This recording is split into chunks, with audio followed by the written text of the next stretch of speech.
Dan oke sob, tentunya kalian masih balik lagi di sini bersama gua Nunu dalam konten serunya sepak bola. Kali ini masih tidak lepas dari konten pesta bola Eropa yaitu Euro 2024 Jerman.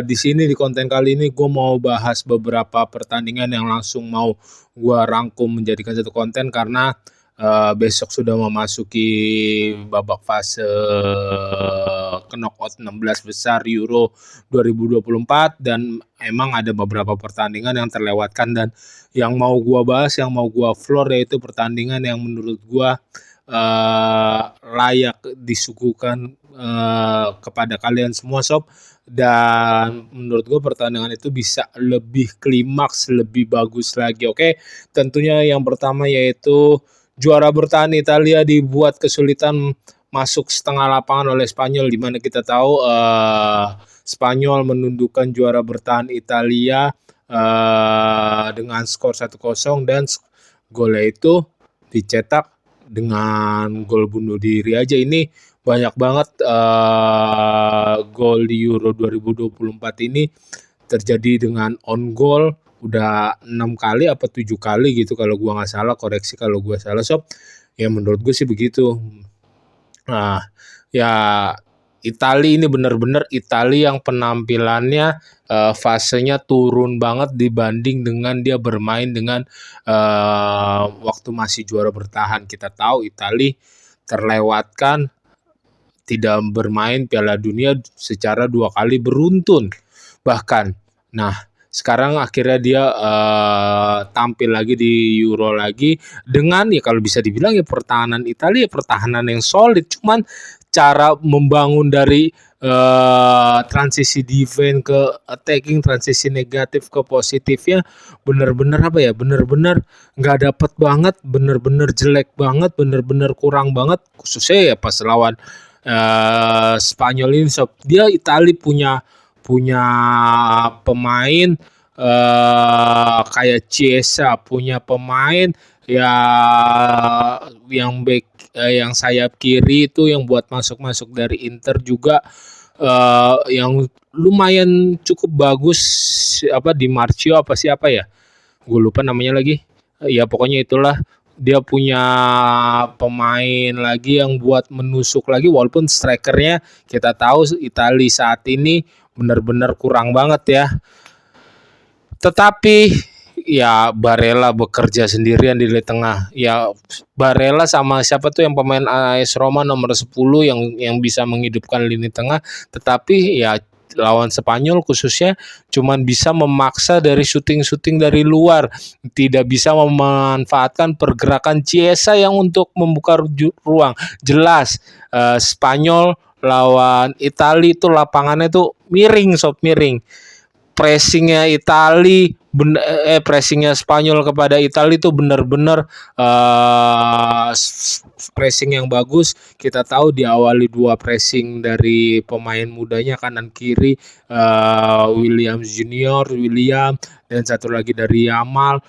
Morata tuh hanya di belakangnya jadi berbentuk segitiga juga, cuman yang mengepres tuh 2 pemain dengan apa namanya energik yang tinggi gitu ya, dan itu benar-benar solid banget, pressingnya benar-benar bagus banget, dan di belakangnya Morata yang pressing itu langsung kayak Fabian Ruiz, terus Rodri dan siapa satu lagi ya, itu benar-benar mengikuti, membuat pola yang membuat Italia itu tidak bisa untuk mengeluarkan bola, tidak bisa untuk passing, through pass, untuk mengeluarkan dari pressingnya Spanyol.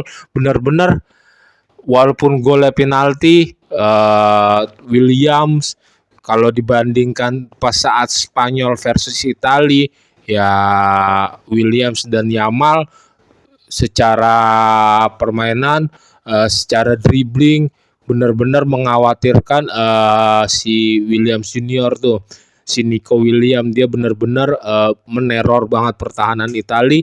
Ya tidak, gua nggak menyangka banget kalau Spanyol bakal bermain seperti ini di Euro 2024 ya. Kalian kalau yang mengikuti konten gua kan tahu sendiri itu.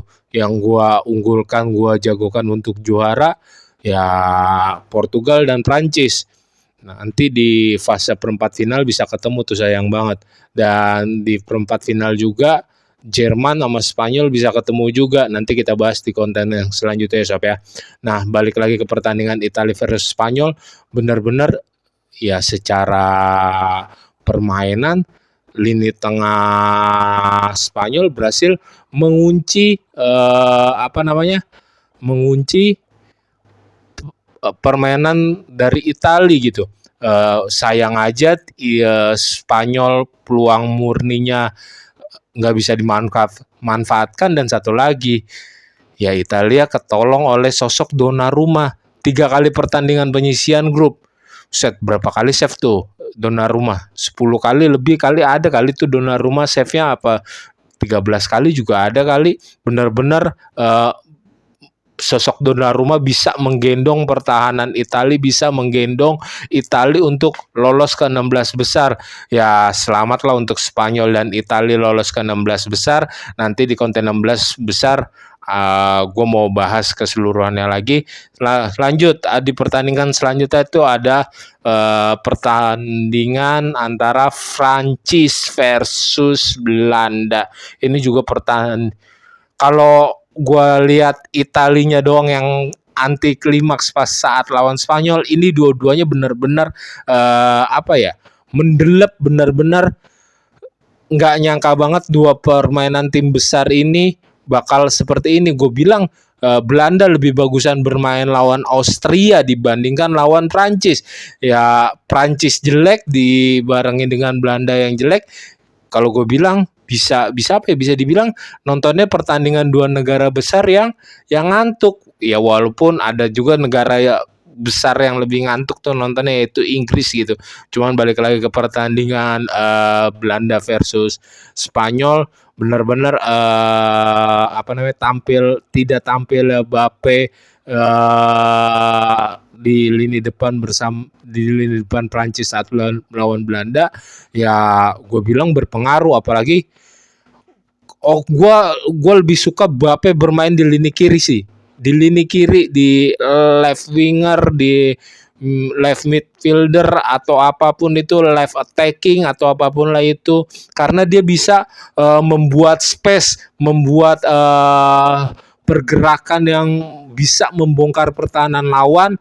Kalau di tengah dia tuh cuman dijaga, langsung di cover oleh 2 dan 1 gelandang, bisa 3 orang buat mengcover dia, buat menutup pergerakan dia, buat untuk membaca bola yang dialirkan ke dia. Tetapi kalau di kiri dia bisa untuk membuka ruang untuk striker. Kita tahu Prancis masih punya kayak Griezmann, kita tahu Prancis masih punya kayak siapa, Thuram, kita tahu Prancis ya oke lah masih ada Giroud lah.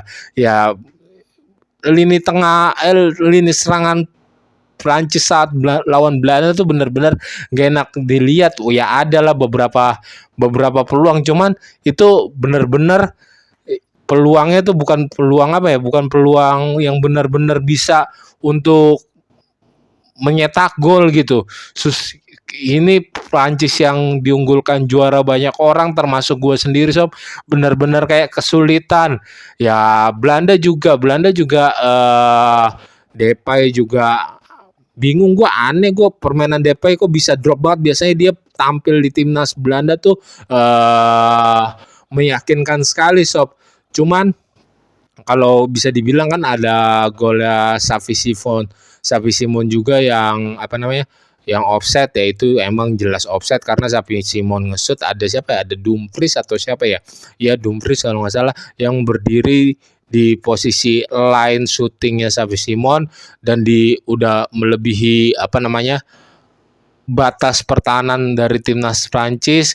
Dan bisa dibilang walaupun dia nggak mengganggu pertahanan kiper, ya itu jelas kalau menurut aturan ya offset gitu jelas. Ya benar-benar gua kurang menikmati banget pertandingan Belanda versus Prancis. Ya balik lagi, lebih senang, lebih enak dilihat ya pertandingan Belanda versus Austria. Ya Prancis di pertandingan ketiganya juga mengalami hasil seri lagi. Kalau nggak salah Prancis nggak bisa menjebol gawang lawan lewat open play permainan deh. Bener-bener mengkhawatirkan banget. Beruntung dia di lini tengahnya tuh lawan Belanda, lawan Austria, lawan apa ya, punya N'Golo Kante. Di samping itu dia punya lini bertahan tuh siapa yang bek Arsenal, Saliba, lagi tampil ya, performnya, bakat, skill yang dia punyai benar-benar bisa diturunkan, jadi bisa mengcover serangan-serangan balik lawan, membaca serangan-serangan balik lawan. Oke, kalau menurut gua gitu aja di konten kali ini. Sampai ketemu di pembahasan gua tentang serunya sepak bola, pesta bola Eropa selanjutnya. See you and bye bye. Jaga kesehatan sob.